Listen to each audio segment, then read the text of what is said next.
Keibul lamjao National Park haibasi Manipur State ki Bishnupur District ki manungda leiba National Park amani. Mahakki pako chawbagi chang asi 40 square kilometer oi aduga world da mahak khautani 40 park oribasi. Keibul lamjao National Park asi Lotapat ki saruk ama oi. National Park asi fumdising na tauraga semba park makal amani. Keibul lamjao asi 1967 da wildlife sanctuary semki sangaising kannabagidamagta aduga 1977 da mafam asi national park onki. Sangai hairibा sagi makan asi 1939 da ihana Manipuri dagi fangki. Kireba LD haiba British officer amana 1951 da sangai hairibा sagi makan asi extinct species oire haina report tauki adubu amu rediscover tauki. Keibul lamjao National Park da environmental and photographer kanguna National Park asi reserve park ni haina lauthopa daka oire haiki lo entity Manipuri dana sangai hairiba makan asi kannabagidamaktani.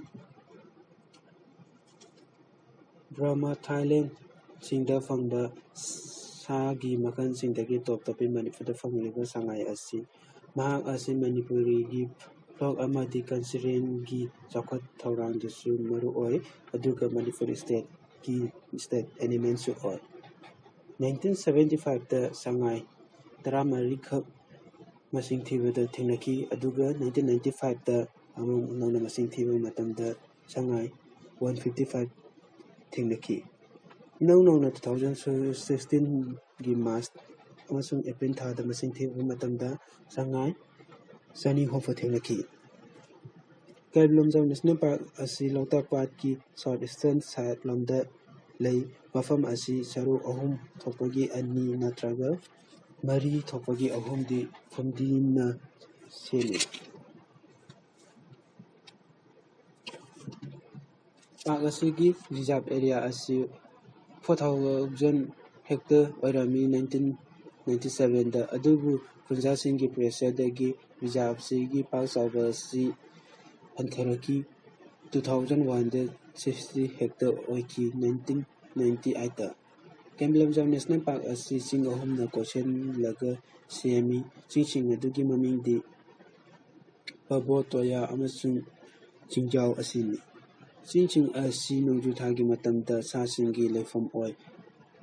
Park asigi thonganba mong ama hairagadi mafam sigi fumdising asi yamna thai. Keibul lamjao National Park asi gi hydrometeorological feature asi tropical monsoon oi aduga annual rainfall asina 1183 mm oi. July August tha asi wettest month oi aduga February March tha asina driest month oi. National Park asi gi pako chawba asi matamgi matung inna hongi. Nongjuthagi matamda fumdising asi isingna thumba matamsu yawi aduna ingthamdagi matamda patki ising asi mayeng tarai aduna fumdising asi piktharai.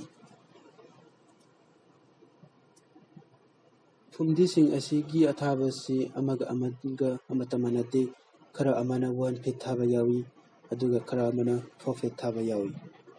Fumdising asi isingna khara thumlakpa matamda sasing asi manakta leiriba chingsingda lei. Fumdising asi 20% di isinggi mathakta tawduna lei.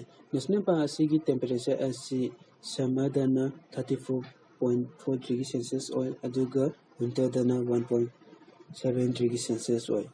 Mafam asigi humidity chang asi August thada yam wangna yawi 81% yawi aduga March thada di 49% yawi masina minimum oi.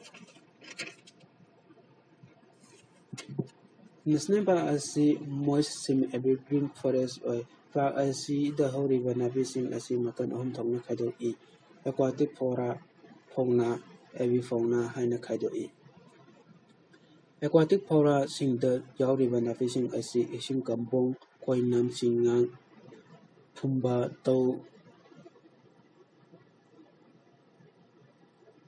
ꯇꯤꯡꯊꯧ, ꯄꯨꯜꯂꯩ, ꯀꯕꯣꯀꯪ, ꯂꯣꯛꯂꯩ, ꯊꯝꯕꯥꯜ ꯑꯁꯤꯁꯤꯡ ꯑꯁꯤ ꯃꯐꯝ ꯑꯁꯤꯗ ꯍꯧꯏ, ꯑꯗꯨꯒ ꯐꯨꯝꯗꯤꯁꯤꯡꯗꯁꯨ ꯃꯈꯜ ꯑꯅꯤ ꯊꯣꯛꯅ ꯈꯥꯏꯗꯣꯛꯏ: ꯐꯨꯝꯗꯤ ꯑꯇꯥꯎꯕ ꯍꯥꯏꯕ ꯑꯃꯒ ꯐꯨꯝꯗꯤ ꯑꯔꯨꯞꯄ ꯍꯥꯏꯕ ꯑꯃꯒ꯫ ꯐꯨꯝꯗꯤ ꯑꯇꯥꯎꯕꯁꯤ ꯏꯁꯤꯡ ꯃꯊꯛꯇ ꯍꯧꯕ ꯅꯥꯄꯤꯁꯤꯡꯅ ꯁꯦꯝꯃꯤ, ꯑꯗꯨꯒ ꯑꯔꯨꯞꯄ ꯐꯨꯝꯗꯤꯁꯤꯡ ꯑꯁꯤꯅ ꯏꯁꯤꯡ ꯃꯅꯨꯡꯗ ꯍꯧꯕ ꯅꯥꯄꯤꯁꯤꯡꯅ ꯁꯦꯝꯃꯤ꯫ ꯁꯉꯥꯏꯁꯤꯡ ꯑꯁꯤ ꯇꯧ, ꯈꯣꯏꯅꯝ, ꯏꯁꯤꯡ ꯀꯝꯕꯣꯡ ꯁꯤꯡꯅ ꯃꯈꯣꯏꯅ ꯍꯧꯕ ꯃꯐꯝꯁꯤꯡꯗ ꯂꯩ꯫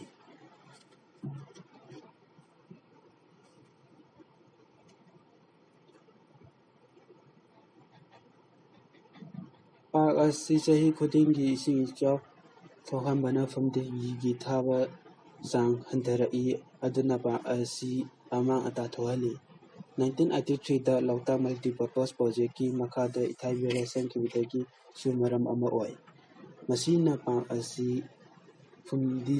ꯑꯁꯤꯒꯤ ꯐꯨꯝꯗꯤꯁꯤꯡ ꯇꯥꯎꯕꯒꯤ ꯑꯃꯁꯨꯡ ꯂꯨꯞꯄꯒꯤ ꯃꯇꯥꯡꯗ ꯑꯀꯥꯏꯕ ꯄꯤ꯫ ꯂꯣꯛꯇꯥꯛ ꯃꯜꯇꯤꯄꯔꯄꯖ ꯄ꯭ꯔꯣꯖꯦꯛꯅ ꯂꯣꯛꯇꯥꯛ ꯄꯥꯠꯀꯤ ꯏꯁꯤꯡꯒꯤ ꯂꯦꯚꯦꯜ ꯋꯥꯡꯅ ꯊꯝꯕꯅ ꯐꯨꯝꯗꯤꯁꯤꯡꯒꯤ ꯃꯇꯝ ꯃꯇꯝꯒꯤ ꯇꯥꯎꯕ ꯑꯃꯁꯨꯡ ꯂꯨꯞꯄꯗ ꯑꯀꯥꯏꯕ ꯄꯤ, ꯑꯗꯨꯅ ꯐꯨꯝꯗꯤꯁꯤꯡꯗ ꯅꯥꯄꯤꯁꯤꯡ ꯍꯧꯕꯒꯤ ꯆꯥꯡ ꯍꯟꯊꯔꯛꯏ꯫ ꯃꯔꯝꯁꯤꯡ ꯑꯁꯤꯅ ꯐꯨꯝꯗꯤ ꯊꯥꯕ ꯍꯟꯊꯔꯛꯏ꯫ ꯂꯣꯛꯇꯥꯛ ꯍꯥꯏꯗ꯭ꯔꯣ ꯏꯂꯦꯛꯇ꯭ꯔꯤꯛ ꯄ꯭ꯔꯣꯖꯦꯛ ꯁꯦꯝꯗ꯭ꯔꯤꯉꯩꯒꯤ ꯃꯇꯝꯗ ꯈꯣꯡꯆꯥꯛ ꯇꯨꯔꯦꯜꯗꯒꯤ ꯏꯁꯤꯡ ꯏꯆꯥꯎ ꯊꯣꯛꯂꯛꯄ ꯃꯇꯝꯗ ꯐꯨꯝꯗꯤꯁꯤꯡ ꯑꯁꯤ ꯇꯥꯎꯍꯜꯂꯤ꯫ ꯂꯣꯛꯇꯥꯛ ꯄꯥꯠꯇ ꯇꯥꯕ ꯇꯨꯔꯦꯜꯁꯤꯡꯅ ꯄꯨꯔꯛꯄ ꯂꯩꯕꯥꯛ-ꯂꯩꯍꯥꯎꯁꯤꯡꯅ ꯄꯥꯠꯇ ꯇꯨꯡꯁꯤꯜꯂꯤ, ꯃꯔꯝ ꯑꯁꯤꯅ ꯐꯨꯝꯗꯤꯁꯤꯡꯗ ꯍꯧꯕ ꯅꯥꯄꯤꯁꯤꯡꯒꯤ ꯂꯩꯕꯥꯛ-ꯂꯩꯍꯥꯎ ꯐꯖꯅ ꯐꯪꯍꯜꯂꯤ꯫ ꯑꯗꯨꯕꯨ ꯂꯣꯛꯇꯥꯛ ꯍꯥꯏꯗ꯭ꯔꯣ ꯏꯂꯦꯛꯇ꯭ꯔꯤꯛ ꯄ꯭ꯔꯣꯖꯦꯛ ꯁꯦꯝꯈꯤꯕꯗꯒꯤ ꯁꯉꯥꯏꯁꯤꯡ ꯑꯃꯁꯨꯡ ꯐꯨꯝꯗꯤꯁꯤꯡꯗ ꯑꯀꯥꯏꯕ ꯄꯤꯔꯛꯏ꯫